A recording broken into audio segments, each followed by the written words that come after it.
I am really concerned about water because we need water for everything. And I don't think the people in Horsham understand the implications. I think the farmers do, but I don't think the people in Horsham do. I'm also seriously concerned about the health effects.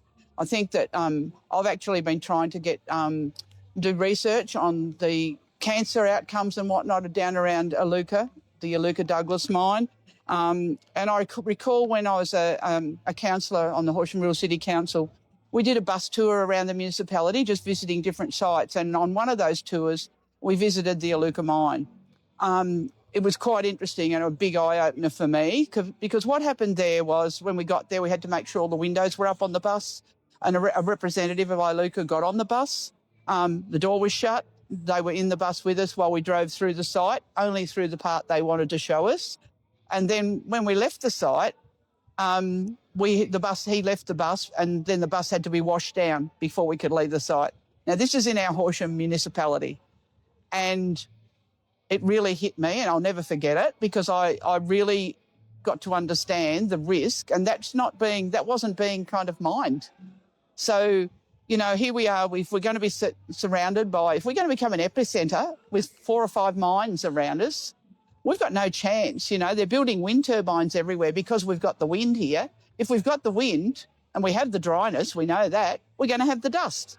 So they're going to take all our water to try and do the dust suppression to protect our health from radioactive dust.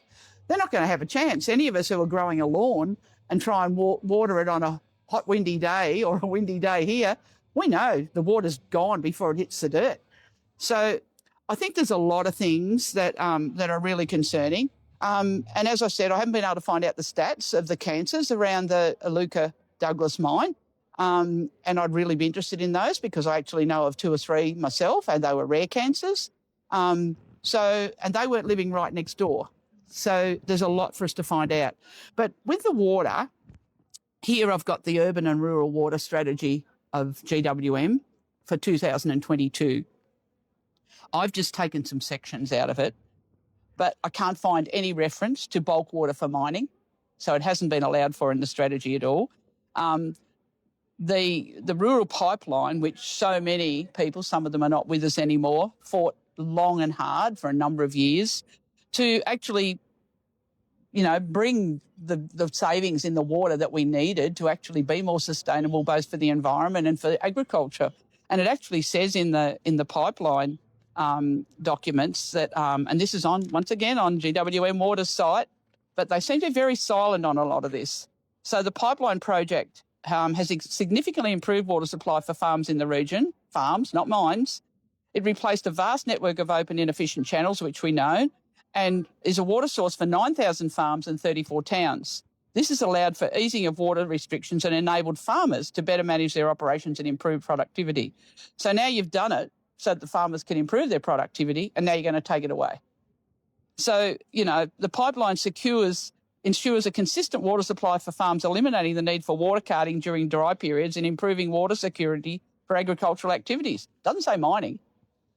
So, and then when you get into this, it says in the strategy, rural pipeline from existing customers was forecast to remain relatively consistent over the forecast period. Increases in rural pipeline demand were forecast to result from completion of the East Grampians rural pipeline, connection of additional towns to a Grampians supply, and sale of gross water over the period to 2045. The commencement of mineral sands mining operations in the region will increase the demand for water, and this has been considered with the urban and rural water strategy supply and demand assessments. Well, I call on GWM Water. You come out and tell us how you can consider this going right through to 2045 when you have no control over the climate, the recycle, the circle that we go through with droughts and whatnot tells me that there'll be some droughts in that time. I know the droughts that have been in my time. And so how have they allowed for mines that they weren't considering and for a strategy that says they can cover the demand assessments up to 2045? They need to come clean. They need to come out and tell us all. Because otherwise we're going to be covered in radioactive dust and we're going to have no water. There doesn't seem to be a cohesive plan across the state for water at all. We've got all of the and there's a significant number of mines in the pipeline for Victoria, and the renewable energy projects require a huge amount of concrete for the wind turbine bases. We all know that. Well, where's the water coming from for those? And also the data centres, which has become very topical lately. We know that they require a lot of water.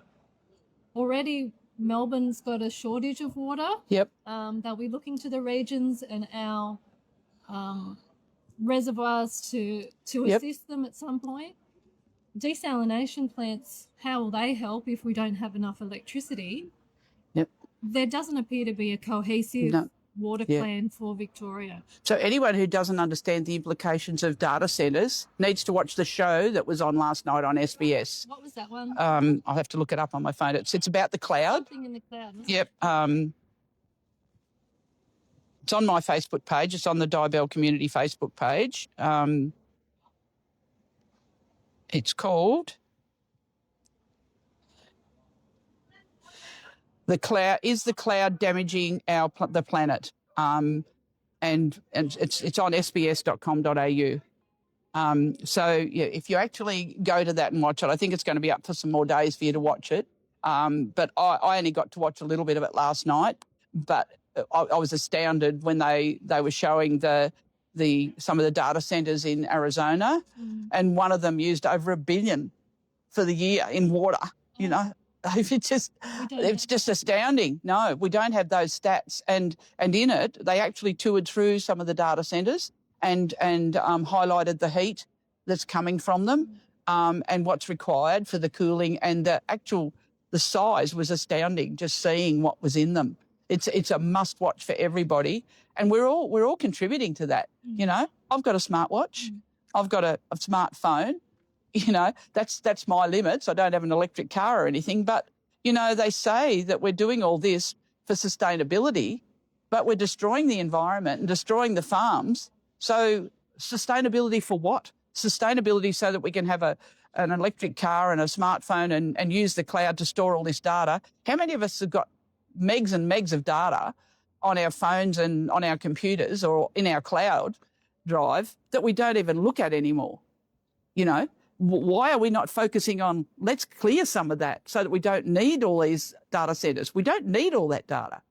The funny thing is that the companies that are signing up to have the data centres in Victoria seem to be committed to renewable energy and requiring renewable energy to be used in the data centres.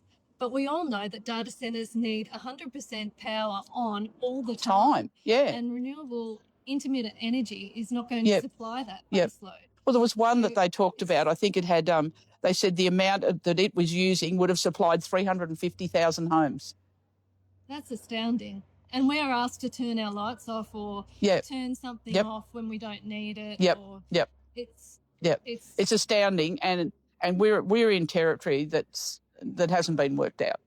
It hasn't been researched. And for an average person like myself, you know, and many others, I don't know how we can even comprehend what's about to happen. And I fear for my grandchildren and my great-grandchildren. I probably won't be here to see it. But, you know, I fear for what's there for the future. And I really believe as a person in the senior years of society, it's our responsibility to try and pass on the things that make them think about things and consider things for the future based on what we've learned in our lives. Well, we can be sure that there won't be a good outcome if the appropriate planning's not done. And that's what we're seeing with all of the projects that are coming onto Victoria that are changing our land use, and the foresight doesn't appear to be there. No. Thank you Thanks, very Tracy. much for your time talking to us today, Di. Thank you.